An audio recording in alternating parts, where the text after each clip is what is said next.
ndị Igbo a sị na egbuo na iwe enye na isi. Otu a ka anyị si buru oche wee na-awụcha n'akụkọ iri nke gbara n'elu n'ụbọchị nke taa. Nke iri, ụlọikpe ukwu ahụ dị n'Abuja achụtugo gọvanọ Dave Umahi nke na-achị Ebonyi steeti nakwa osote ya bụ Dr. Eric Kelechi Igwe n'ọkwa ọchịchị Ebonyi steeti maka isi na otu ndọrọndọrọ ọchịchị PDP wee wụga na otu ndọrọndọrọ ọchịchị APC.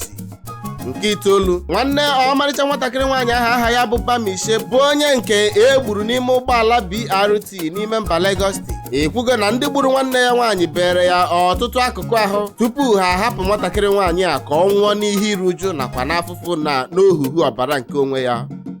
Nke asatọ, onye isi ndị uwe ojii na steeti nke Lagos aha ya bụ Abiodun Alabi ekwugo na nwatakịrị nwaanyị ahụ aha ya bụ Bamishe bụ onye nke nwụrụ n'ime ụgbọala BRT enweghị akụkụ ahụ ya ọbụla furu efu dịka nwanne nwatakịrị nwaanyị a na ezinụlọ ya na-ekwu na ndị gburu nwatakịrị nwaanyị a aha ya bụ Bamishe bere ya ọtụtụ akụkụ ahụ nke eneghị anya bụ ọgwụ ego ka ha ji aga ịgwọ.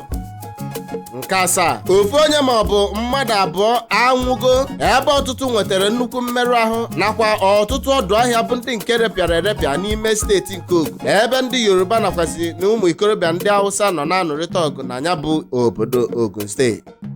Nke isii, Mr. Babatunde Fashola bụ Minister of Works nakwa Dr. Chris Ngige bụ ya bụ Minister of Labour and Productivity n'ime obodo anyị bụ Nigeria amalitego ịga na-enelu anya n'ọrụ Second Niger Bridge dịka ha na-agba ndị Igbo ume ma na-agwa ha na o nweghị ihe ga-eme ka anya bụ ọrụ lue na ngwụcha afọ a tupu ụgbọala amalite gbawa n'elu ya bụ Second Niger Bridge.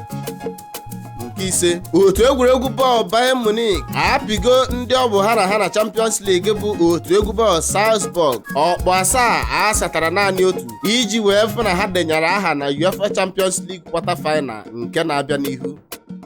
Nke anọ, aka ndị uwe ojii toro ogologo nọ na mpaghara ọgba nọ n'ime Lagos steeti akparago Emmanuel Akande onye nke asị gbara afọ 40 maka ịtụba obere nwatakịrị nwaanyị gbara naanị afọ 13 ime mkpuke na mpaghara ọgba nke dị n'ime Lagos steeti. Nke atọ, onye isi ndị uwe ojii bụ ya na-achịkọba Nigerian Police Force Criminal Investigation Department aha ya bụ Joseph Egbunike adarugo ala n'ime ụlọ ọrụ ya wee bụrụ onye nwụrụ anwụ dịka anya bụ ozi si erute anyị aka amabeghị ihe kpatara ya bụ ọnwụ a ka ọ bụ ọnwụ chie ma ọ bụ aka gwara ya bụ ọnwụ mana ndị uwe ojii ekwugo na ha ga-amarịrị ebe mmiri si wee baa n'opi ụgbọgọ. Nke abụọ, na mpaghara Ada George nke dị n'ime Port Harcourt, Rivers State onye isi nchụaja otu ụka ọgbara ọfụ ewerela ụdọ ka ọ gakwugbuo onwe ya tupu agbata obi jiri wee gbata ọsọ enyemaka were tọpụ ya ụdọ ahụ n'onu gbaa ya mmiri ka o nweta onwe ya ka nwoke a nwetachara onwe ya o bilitere wee gwa ndị agbata obi nakwa ọtụtụ ndị mmadụ gbakọrọ ebe ya bụ ihe mere na ihe bụ iwe ya o jiri wee chọọ iji ụdọ kwugbuo onwe ya bụ na ụlọ ụka ya bụ naanị mkpụrụ mmadụ 15 bụ ihe na-abịa n'ụlọ ụka ya n'agbanyeghị mbọ ọ gbawara kamgbe ịfụ na ọnụọgụgụ ndị na-abịa ụka ya ga-aba ụba.